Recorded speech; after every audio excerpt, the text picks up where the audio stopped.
2, 1. Believe. That means we're live on YouTube, and now we are going live in 3, 2, 1. Hello, Facebook. Alright, I am Dan Salem here talking New York Jets football. I'm live on BuzzChomp on YouTube. I'm live on Facebook Live at the Dan Salem.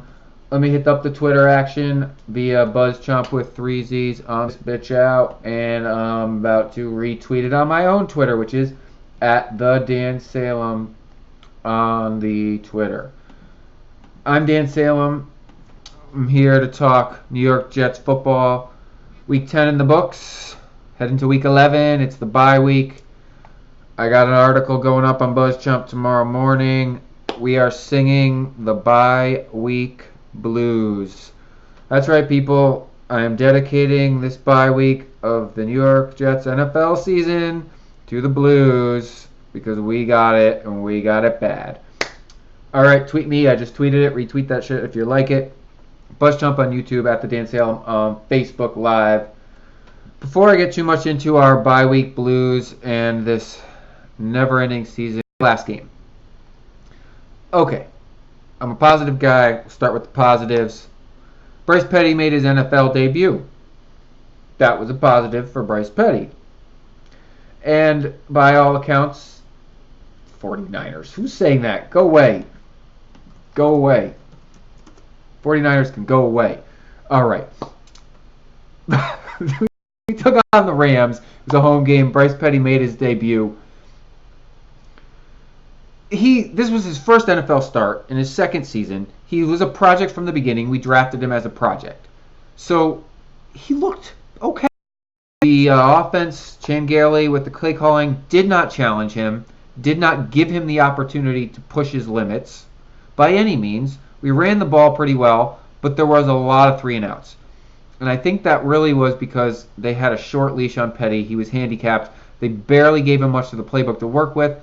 And the Rams kind of knew what was coming first and second down. And by third down, Bryce Petty made a couple. We had one drive that was nice. 99 yards for a touchdown. Great stuff. Otherwise, we stalled because they didn't let him throw till third. Rams expected us to throw on third. We failed to throw on third. Maybe we got 7 or 8, but we didn't get all 10 or 15 because this is a highly penalized football team. So that being said, he made one mistake. It was at the end of the game. You know, he had to force it because it was a make or break time, 2 minutes to go, down by 3. And he threw an interception. Okay, he threw one interception. He threw one touchdown. Not the end of the world. Like I said, NFL debut. I thought he looked good enough to keep going. You hand the reins over to a new quarterback to try to light a spark under a team and see what he's got. The rest of the football team had 0 spark. And that's why I'm singing the blues. I saw no spark from the offense because of Bryce Petty starting.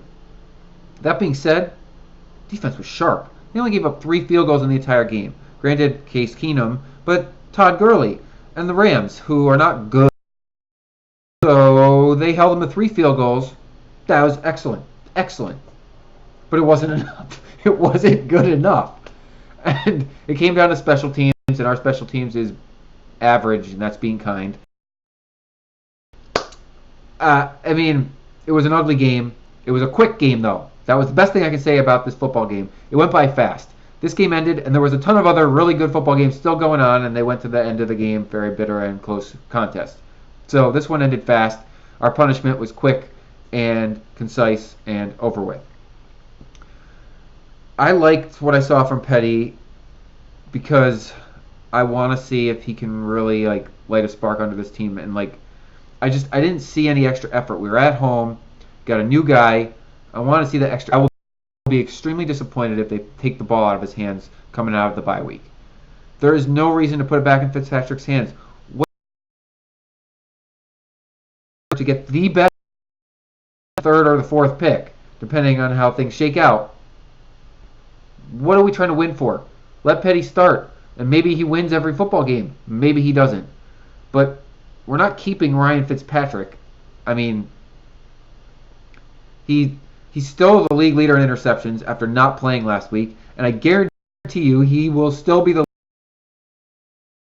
preseason in last week because he didn't give the game away. His only interception came after the game was over, or it basically ended the game. So his interception ended the game. Okay, I'm not gonna completely write it off, but he didn't do anything to excite. He didn't do anything not to excite. Basically, the whole team's flat, and they've been flat for a while, most of the year. So this is a flat football team. Petty did not inspire them. Yet, I do think he has something with the rookies. I do think there is a chance there for it to develop. We got to let it develop. We got to let it grow. This is not a good quarterback draft. So either we go and grab somebody in free agency. There are several names going to be out there. Romo's going to be out there. Cutler's going to be out there. Other names we don't want, like Case Keenum, probably out there. But this is not a draft for quarterbacks unless we reach in the third or fourth round like the Cowboys did with Dak Prescott and hit gold. We drafted Hackenberg ahead of Prescott. Yes. Unless we reach and grab somebody late that turns into a gem, this is not a draft for quarterbacks. So, we got to see what we got in Petty. And maybe Hackenberg gets his shit together in his brain and starts showing something. But I'm not questioning McCagnon's ability, our GM's ability to evaluate players. He's done a very good job thus far. Now, maybe he can't evaluate quarterbacks, but I think he's smart enough to bring someone in that can. So, that was the last week's game. It was ugly. The losing continued. And it was short and over with, so we didn't have to suffer for too long. That's the best thing I can say about it. Surprises. I was very surprised that the offense didn't rally around Bryce Petty. Now, the reason that I say that is you don't ever want to admit that the season's over, especially as a football player, because if you start to play less than your 110%, you're going to get injured. And most of these guys, they want to prove themselves. They want to earn their next contract or earn incentives on the current deal, prove their value that they deserve a roster spot, because there's no guarantees in the NFL, so they could easily be cut. So you want to keep your roster spot. But the offense looked uninspired. And maybe it's really because of the handicap on Petty. They didn't open the playbook up for him. There wasn't dynamic play calling throughout the game. We just tried to keep running the ball and played it safe, and we ran the ball okay, but not enough to win. We got one touchdown, but only had that one drive. We don't have good enough special teams, and we do not have a good enough punter to win that type of football game. Maybe that's what they're willing to give him up, because, oh my gosh, he was amazing. He kicked that 70-yard punt, and I could tell, oh man, the game's over. He just flipped the field. They were on their 20. He kicked it all the way to our 20, and there's no way we were marching. We couldn't do a damn thing. He won the game right there. A punt. And also, we do not have a good punt returning. Sorry, Jalen Marshall. Not sorry. You're likely going to go. Because Robbie Anderson's sticking around. He's looked great. Obviously, Anuno's sticking around. And obviously, Sharon Peak, he deserves to be sticking around. Decker's coming back. I don't know if Marshall will be back or not. He's going to have a high price tag, and we may not pay him. But Jalen Marshall, I don't know. It depends on if Devin Smith can show anything in these final few weeks of the season. I have a feeling he's going to. He's not really showed a damn thing yet because he's been hurt so much of his career. And if we got a Spiller to kick return, so Jalen Marshall, he hasn't showed any improvement. I think he's going to be one of the odd men out on this football team. And I don't think we're going to be renewing many of our veteran contracts. I'd like to see them keep Forte around. I forget how long his deal is, but keep him around for as long as possible. He's a good veteran presence that just works hard. And I'd like them to keep Marshall around too. Again, a good veteran presence that works hard. He bleeds green and white while he's on this team. He's very supportive of our quarterbacks. But he said he kept it quiet, didn't chirp in Petty's ear too much. I'd like to see him open his mouth a bit more, start chirping a bit more. And I'd like to see them open the playbook a bit more for Petty. Push him. Let him make mistakes. Who F cares right now? Because what do we have to lose? Let him learn on the field. This is a rare opportunity that only really bad losing teams get. Don't be fooled. This is a bad football team. This is a losing football team. The only way to win is to take risks. And that means putting the playbook in Petty's hands and challenging him. None of this baby crap. Why are you babying going big?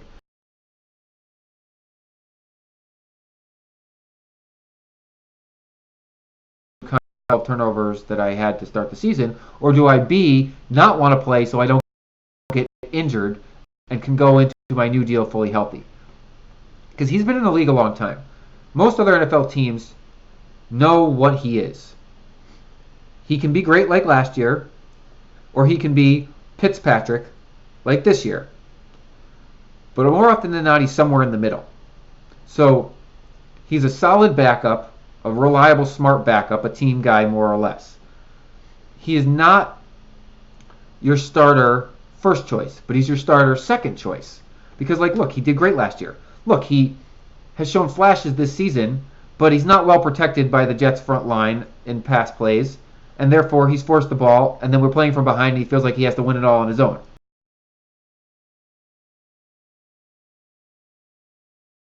You already threw 11 or 12, whatever you did. You already threw a ton of them. You already looked bad. I don't think you're going to make yourself look better, but you can get hurt. So I think you want to stay on the bench. And you should encourage Petty. You should coach Petty. You should be that team guy and show other teams that, look, I can develop a young quarterback. I can help them get better. I am the veteran that you want here to maybe play the first 6 games, and then you swipe the other guy in because I've coached him up and he's learned from me. There's nothing wrong with that. He can get 3-4 more years in this league that way as a semi-starter. But I don't think that he's going to get the opportunity to be a full-time starter. And if he can accept that reality, he's got longevity, he's got a lot of value. And honestly, he has value to the Jets in that role if he's willing to be the backup. I don't think so. I think that bridges have been burned this season on both sides. Okay, so bye week blues. That's my thought on this coming week, the bye week. Jets lose. You want the Browns to get a victory. You want the 49ers to get another victory. You want the Bears. And you want the Jaguars to get 3 of them. The Browns have 0. The 49ers got 1. I believe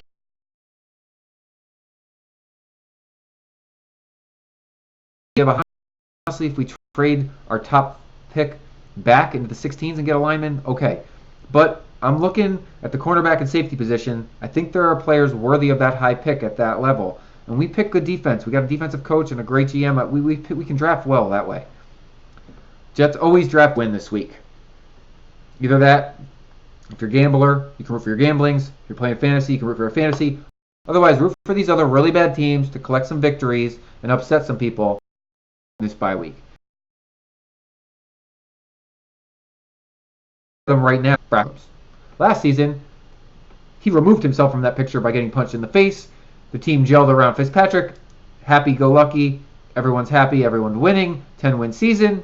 Disciplined team. This year, Gino's there all offseason as the leader. Then it's not a coincidence, more of a factor of us just losing a lot. You know, you lose. You're focused. He's missing it. He's missing something. Get my video outputs low. So hopefully this shit comes back around. I'm almost done talking anyways. So YouTube, I'm sorry if you're missing a beat here. You'll pick back up with me in a moment. It actually looks like it might be green. The colors are just the colors. So I think Chan Gailey is going to go if someone goes in the coaching staff. I mean, maybe we fire our special teams coach again because they stink, but we just did that 2 years ago. Maybe we fire our defensive line coach because the line hasn't lived up to expectations. Maybe we fire our offensive line coach because we can't pass block worth shit.